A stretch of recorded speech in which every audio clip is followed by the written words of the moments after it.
ఇందిరమ్మ ఇళ్ల కోసం ఎదురు చూస్తున్న పేదలకు శుభవార్త. అతి త్వరలో అంటే ఈ నెలాఖరులో మొదటి విడత ఎంపిక ప్రక్రియను ప్రారంభించడానికి ప్రభుత్వం కసరత్తు చేస్తుంది. ఈ నెలాఖరున వీలు కాకపోతే డిసెంబర్ మొదటి వారంలోనైనా జాబితా రూపొందించాలని రేవంత్ సర్కార్ డిసైడ్ అయింది. రాష్ట్రంలో కొనసాగుతున్న సమగ్ర కుటుంబ సర్వే సైతం ఈ నెలాఖరులోగా పూర్తయ్యే అవకాశాలున్నాయి. అనంతరం గ్రామ సభల ద్వారా లబ్ధిదారుల ఎంపిక ప్రక్రియ చేపట్టనున్నారు. రాష్ట్ర ప్రభుత్వం నిర్వహించిన ప్రజాపాలనలో ఇళ్ల కోసం 80,54,554 దరఖాస్తులు వచ్చాయి. స్థలం ఉన్న వారికే మొదటి దశలో ఇందిరమ్మ ఇళ్లు మంజూరు చేస్తామని ప్రభుత్వం స్పష్టతనిచ్చింది. ఇదే అంశానికి సంబంధించిన మరిన్ని డీటెయిల్స్ మా ప్రతినిధి యాకేష్ అందిస్తారు. యాకేష్.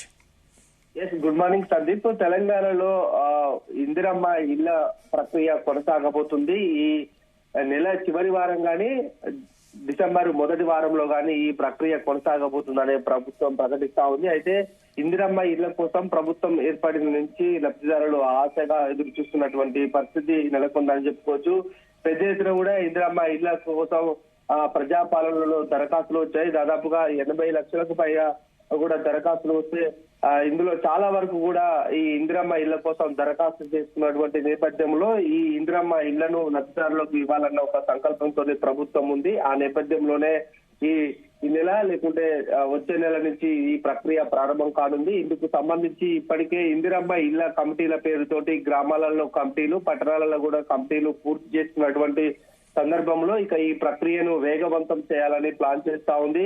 అందుకనే దీనికి సంబంధించినటువంటి అన్ని నియమ నిబంధనలను కూడా ఇప్పటికే కమిటీకి ఇచ్చినటువంటి నేపథ్యంలో వాళ్ళే దీన్ని ఫైనల్ గా చేసే అవకాశం కల్పిస్తా ఉంది. పూర్తి బాధ్యతలను కూడా ఇందిరమ్మ ఇళ్ల కమిటీకే ప్రభుత్వం అప్పచెప్పింది. ఎందుకంటే అక్కడ ఉన్నటువంటి ఎవరైతే లబ్ధిదారులు ఉంటారో వాళ్ళందరినీ కూడా కమిటీలో అందరికీ అవకాశాలు కల్పించి లబ్ధిదారులను గుర్తించే ప్రక్రియ చేపడతా ఉంది. అయితే కొంత ఇప్పటికి ఆలస్యం జరగడానికి ప్రధానంగా కొంత ఇటు కేంద్ర రాష్ట్ర ప్రభుత్వాలు ఈ ఇళ్ల నిర్మాణం మీద ఒక స్పష్టత లేకపోవడం, రెండు ప్రభుత్వాల మీద యాప్లో దీనికి సంబంధించినటువంటి యాపుల్లో కొన్ని నిబంధనలు సరిపోలకపోయిన నేపథ్యంలోనే కొంత ఆలస్యం జరుగుతుందనేది తెలుస్తా ఉంది. అయితే పూర్తి స్థాయిలో రాష్ట్రంలో ఇందిరమ్మ ఇల్లు ఇస్తే కొంత ప్రభుత్వం మీద సానుకూలత ఉంటుంది. ఈ అంశాన్ని తీసుకొని వీళ్ళు స్థానిక సంస్థల ఎన్నికలకు పోతే కొంత ప్రభుత్వానికి కలిసి వచ్చే అంశంగా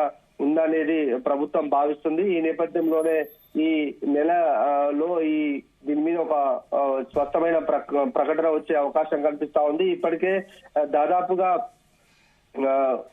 రాష్ట్రంలో 12,72,000కు పైగా ఇల్లున్నట్లు ప్రజాపాలనలో గుర్తించారు. ఇంకా దాదాపుగా 60 లక్షలకు పైగా కూడా ఈ లబ్ధిదారులు ఇళ్ల కోసం ఎదురు చూస్తున్నటువంటి నేపథ్యం కనిపిస్తా ఉంది. అయితే ప్రభుత్వము అంటే కొన్ని నిబంధనలు కూడా పెట్టింది.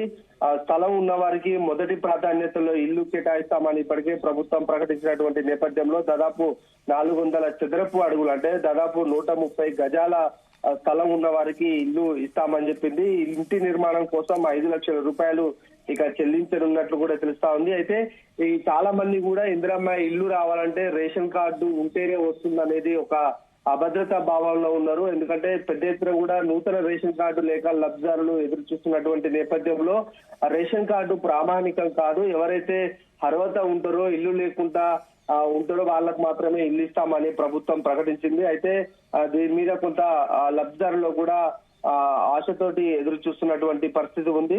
గతంలో 5 ఏళ్లలో దాదాపుగా 28,000 కోట్లతో 20 లక్షలకు పైగా కూడా ఇల్లు నిర్మించాలని ప్రభుత్వం భావిస్తా ఉంది. 5 ఏళ్లలో కూడా దాదాపుగా 20 లక్షలకు పైగా కూడా మొదటి విడతలో ఇల్లు నిర్మించడం కోసం 7,740 కోట్లు ఖర్చు చేయనుంది. దాదాపుగా మొత్తం కూడా ఒకటే విడతలో 4,50,000కు పైగా కూడా ఇంటి నిర్మాణాలు చేసేందుకు ప్లాన్ చేస్తా ఉంది.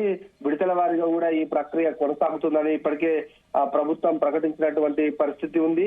అయితే ఇందిరమ్మ ఇళ్లను పూర్తి స్థాయిలో అందిస్తే లబ్ధిదారులు తెలంగాణలో ఇల్లు లేని వారందరికీ కూడా ఇల్లు ఇవ్వాలనేది ప్రభుత్వం ఆలోచన ఉంది. గతంలో ఇదే కాంగ్రెస్ ప్రభుత్వం 2014కు ముందు పనిచేసినటువంటి కాలంలో ఇందిరమ్మ ఇళ్లను పూర్తి స్థాయిలో లబ్ధిదారులకు అందించింది. వారంతా కూడా ఇప్పటికి ఇంకా ఆ నివాసాల్లో ఉంటున్నటువంటి పరిస్థితులలో ఇంకా కుటుంబాలు పెరిగిపోయాయి.